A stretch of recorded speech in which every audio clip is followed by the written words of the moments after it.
अभी अभी इसरो के वैज्ञानिकों के तरफ से सूर्ययान आदित्य L1 को लेकर बड़ी खबर सामने आ रही है। आदित्य सूर्ययान L1 पॉइंट की ओर दहाड़ मारते हुए नई जानकारियां वीडियो फोटो के साथ इसरो के वैज्ञानिकों तक भेज रहा है। हाल ही में आदित्य सूर्ययान अपनी राह से भटक गया था, जिसके बारे में इसरो ने बड़ा ही शौकीन अपडेट दिया है। तो फिर क्या अंतरिक्ष के गहराइयों में खो गया है आदित्य L1 या फिर इसने एक बार फिर अपनी राह पकड़ ली है? जानने के लिए पूरा वीडियो जरूर देखें और नई दर्शक जल्दी से चैनल को सब्सक्राइब कर दीजिए। दोस्तों 2 सितंबर भारत के इतिहास में सबसे ऐतिहासिक दिनों में एक है, क्योंकि इसी दिन चांद पर प्रज्ञान रोवर 150 मीटर का सफर तय करके झंडा गाड़ दिए थे। वहीं धरती पर बैठे इसरो के वैज्ञानिकों ने अपने आज तक के सबसे बड़े स्पेस मिशन आदित्य L1 को लॉन्च कर दिया था, जिसे इसरो के बाहुबली रॉकेट L1 ने अंतरिक्ष में ले जाकर पृथ्वी के 400 किलोमीटर के ऑर्बिट में छोड़ दिया था। और अब आगे का सफर आदित्य सूर्ययान को अपने बलबूते पर करना था।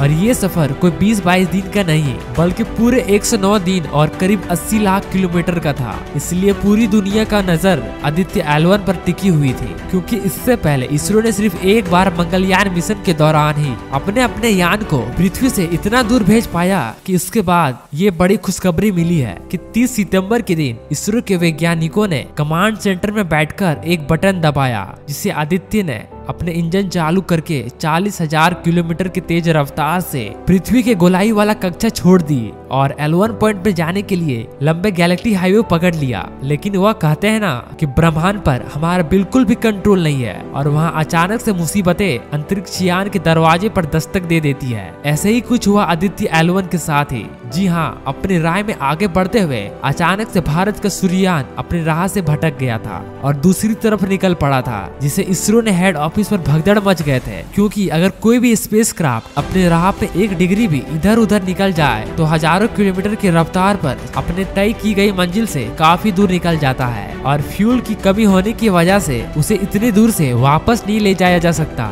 जिससे पूरा मिशन फेल हो जाता है। इसलिए उसी दिन जब आदित्य L1 अपने राह से भटका था, तभी इसरो के कमांड सेंटर में इमरजेंसी सिग्नल शुरू हो गए थे और इसरो के वैज्ञानिकों के पास आदित्य L1 की राह ठीक करने के लिए बस कुछ ही मिनट का समय बचा था। तो जल्दी से सभी वैज्ञानिकों ने अपने कंप्यूटर संभाले और परफेक्ट कैलकुलेशन करके तुरंत L1 का इंजन फायर कर दिया, जिसे उसे तय किया गया एंगल पर मुड़कर अपनी रफ्तार बढ़ाई और देखते ही देखते अपने राह में वापस आ गया। इस बात का जानकारी देते हुए इसरो ने अपने ट्वीट में कहा कि 6 अक्टूबर के दिन हमने ट्रांजेक्टरी करेक्शन मैनूवर यानी कि TCS परफॉर्म किया था, जिसके लिए आदित्य के L1 को 16 सेकंड के लिए फायर किया गया था। उन्होंने आगे बताया कि ट्रांस लैग्रेंज पॉइंट इंस्टॉलेशन प्रक्रिया के बाद ट्रांजेक्टरी को गिनकर उसे कनेक्ट करना अनिवार्य था, क्योंकि ट्रांजेक्टरी करेक्शन मैन्यूवर से यह सुरक्षित होता है कि स्पेसक्राफ्ट अपने सफर में सही तरह से आगे बढ़ेगा और लैग्रेंज पॉइंट के पास वाली हेलो ऑर्बिट से एंट्री ले लेगा। इस वक्त आदित्य L1 सही सलामत आगे बढ़ रहा है। आज से कुछ ही दिनों के बाद उसे मैग्नेट मीटर को फिर से ऑन कर दिया जाएगा।